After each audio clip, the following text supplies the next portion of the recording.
Alo, alo, một, hai.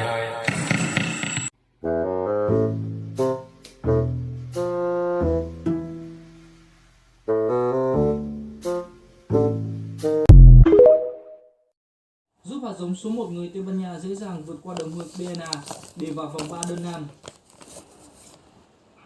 Đương kim vô địch